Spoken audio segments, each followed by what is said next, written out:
This video is brought to you by Howzat. Download the app now. चल दूसरा हाथ दे। कुछ तो लगाओ स्कीम। अरे दूसरा हाथ दे। हाउसैट पे बनाओ यूवी से बेटर टीम। ओए क्या कर रहा है?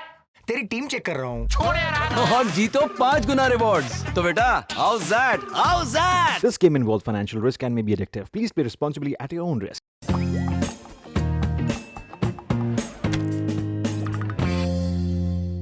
हाय, मेरा नाम है आशीष और आप देख रहे हैं दी लल्लन टॉप। एक बार फिर शुरू है हमारा प्रोग्राम जिसका नाम है सोशल लिस्ट। सबसे पहले बात, आज के शो में क्या है खास?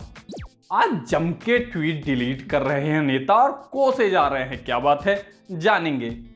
मां के मरने पे ट्विटर पे कुछ लोग झूठ क्यों फैला रहे हैं? बचे हैं बस 4 दिन, क्या पुष्पा की शादी रुकवा पाएंगे दीपू? और पिक ऑफ द डे में करेंगे बात जिन पॉइंट्स मैन ने बच्ची की जान बचाई थी, अब उन्होंने नया कमाल क्या कर दिया। लेकिन इस सब से पहले सोशल मीडिया के आज के दिन के मुख्य समाचार।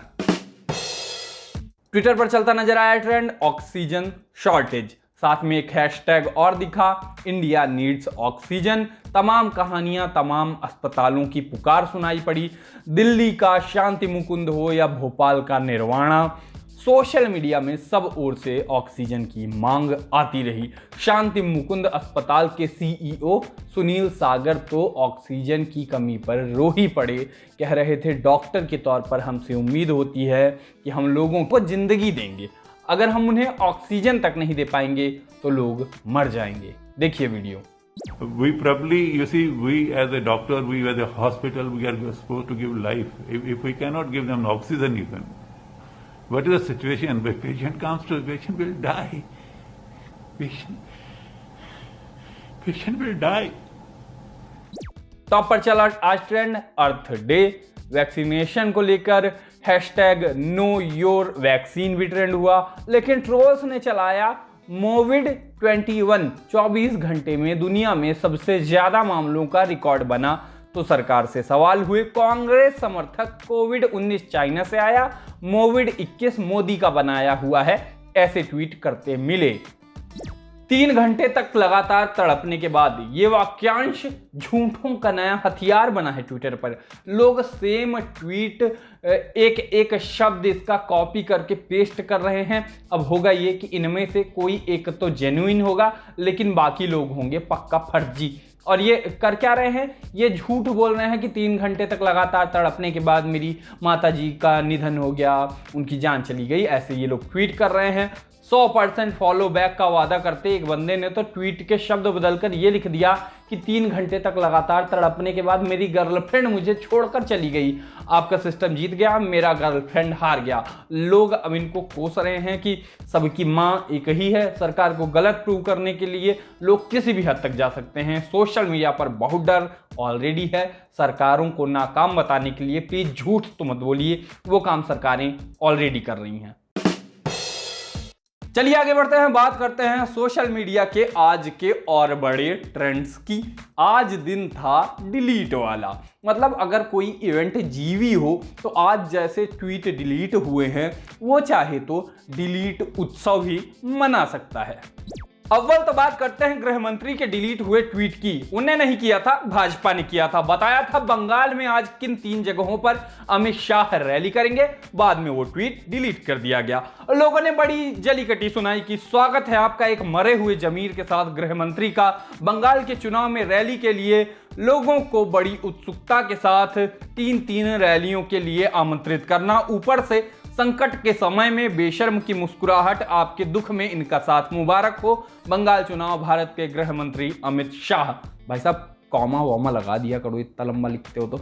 कुछ लिखते मिले, सिर्फ ट्वीट डिलीट हुआ है, रैली नहीं कैंसिल हुई है। वैसे ऐसा नहीं है कि ट्वीट डिलीट होने के बाद, इतने विरोध के बाद गृह मंत्री ने रैली रद्द नहीं की, उन्होंने की। मालदा में होने वाली होम मिनिस्टर ने रैली अपनी रद्द कर दी, लेकिन कारण ये था कि सुबह से ही बैठकें देर से हुई थी, फिर रात में हेलीकॉप्टर से कोलकाता लौटना होता तो खराब मौसम के कारण दिक्कत आ सकती थी, इसलिए रैली रद्द हो गई। डिलीटेड ट्वीट की बात चली तो स्क्रीनशॉट चले कि प्रियंका गांधी ने भी अपने ट्वीट डिलीट किए। बेसिकली एक ही ट्वीट 3 बार करने पड़े। हुआ ये कि सीपीएम महासचिव सीताराम येचुरी के बेटे आशीष येचुरी की मौत हो गई। उन्हीं को श्रद्धांजलि देते हुए प्रियंका ने उन्हें एक बार सीताराम केसरी लिख दिया। अगला ट्वीट जो बताया गया उसमें दिखा कि प्लीज ट्वीट ऐसा लिखा था। तीसरे ट्वीट में जाके बात सही आई।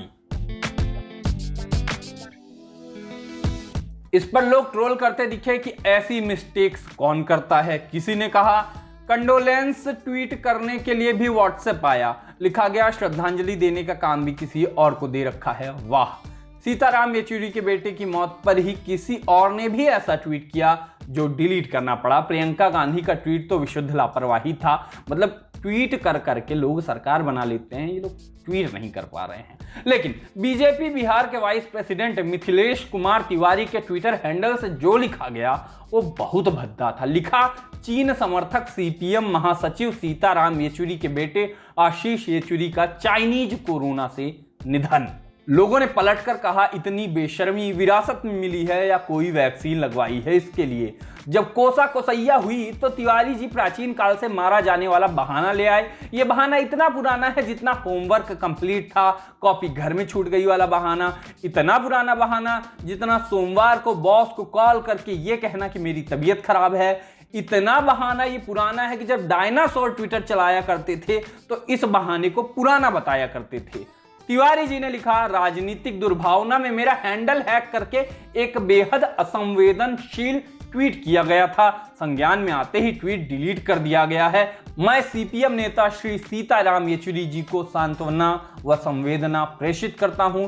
किसी की भी मृत्यु पर क्षुद्र राजनीति सदैव निंदनीय है।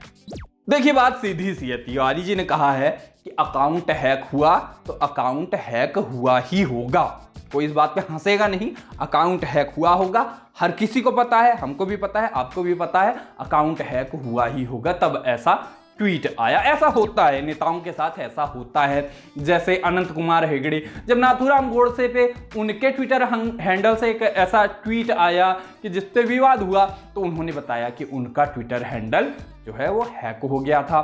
एनसीडब्ल्यू की चीफ हैं रेखा शर्मा, उनके 2014 के ट्वीट वायरल हुए तो 2020 में उन्होंने बताया कि उनका ट्विटर हैंडल हैक हो गया था। बाकी 9 साल से मैं भी ट्विटर चला रहा हूं, मेरा ट्विटर आज तक हैक नहीं हुआ, लेकिन नेताओं का हो जाता है। मैं तो चाहता हूं कि ये बीजेपी के वाइस प्रेसिडेंट हैं, पद समझ रहे हैं, पद की गरिमा समझ रहे हैं, बीजेपी के वाइस प्रेसिडेंट, उनका ट्विटर हैंडल हैक हो गया। बताइए कितनी बड़ी बात है। मैं चाहूंगा कि एकदम जांच वांच हो, हैकर कौन है इस चीज का पता लगाया जाए। आज की दुनिया में सब पता चल जाता है। और फिर जिस किसी ने मिथिलेश जी के ट्विटर हैंडल से इतना भद्दा ट्वीट किया उसके साथ हो कि क्या हो वो मिथिलेश जी खुद बताएंगे।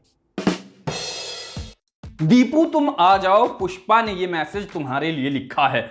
ऐसा लिख के एक फोटो सोशल मीडिया पे खूब चल रही है। काहे कि 20 रुपए का एक नोट वायरल है जिसमें कोई पुष्पा ये बता रही है कि दीपू मेरी शादी 26 अप्रैल को है, आओ और मुझको भगा ले जाओ। मतलब एक नोट वो था सोनम गुप्ता बेवफा है वाला नोट, जो नोटबंदी का दूसरा प्रतीक बन गया था। नोटबंदी का पहला प्रतीक वो टोपी वाला लड़का है, अगर आपको पता हो। खैर, इस वाले नोट पे भी काफी मजे लिए जा रहे हैं।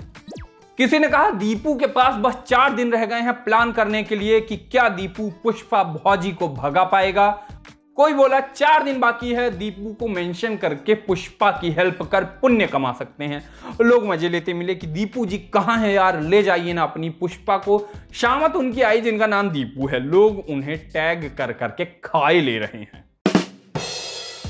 सोशल लिस्ट में अब बारी है हमारे आखिरी सेगमेंट की, पिक ऑफ द डे की। पिक ऑफ द डे हमारा वो सेगमेंट जहां हम आपको दिखाते हैं कोई अच्छा सा अकाउंट हैंडल चैनल, बताते हैं ये हमको बड़ा झांफाड़ लगा, कोई वीडियो या कोई तस्वीर जो हमको बहुत अच्छी लगी, चाहते हैं आप तक पहुंचे। हमने पिक ऑफ द डे में ही आपको दिखाया था मयूर शेल्के का वीडियो में क्या था, पॉइंट्समैन है रेलवे के, एक बच्ची रेल की पटरियों पे गिर रही थी, ट्रेन आ रही थी, ये दौड़ के गए और इन्होंने उस बच्ची को बचा लिया। लोगों ने कहा कि ऐसा तो फिल्मी सीन होता है। लोगों ने कहा कि कुली नंबर 1 में ये वरुण धवन का एक ऐसा सीन था जो काफ़ी ऐसा थोड़ा नकली सा लग रहा था, लेकिन ये असली हीरो और ये सीन असली लग रहा है। पहले तो आपको वो वीडियो दिखाते हैं, फिर बताते हैं कि आज के पिक ऑफ द डे में एक बार फिर हम मयूर की बात क्यों कर रहे हैं।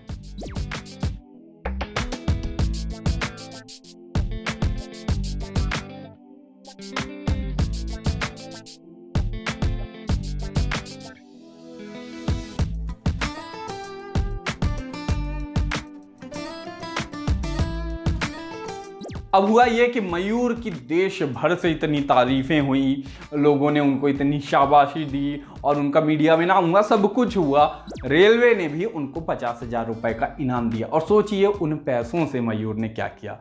मयूर ने वो पैसे भी उस बच्ची की मदद में लगा दिए। आधा पैसा उन्होंने, जब उनको ये पता चला कि बच्ची की घर की आर्थिक हालत उतनी अच्छी नहीं है, तो उसकी पढ़ाई के लिए उस पैसे में भी एक हिस्सा, आधा हिस्सा लगा दिया। मतलब ये सोचिए कि जिसका दिल बड़ा होता है, जो अच्छे काम करता है, मतलब अंत ही नहीं है उसके अच्छे काम करने का। और बाकी सोशल लिस्ट में आज के लिए इतना ही। कल फिर होगी मुलाकात, तब तक के लिए हम चले टाटा।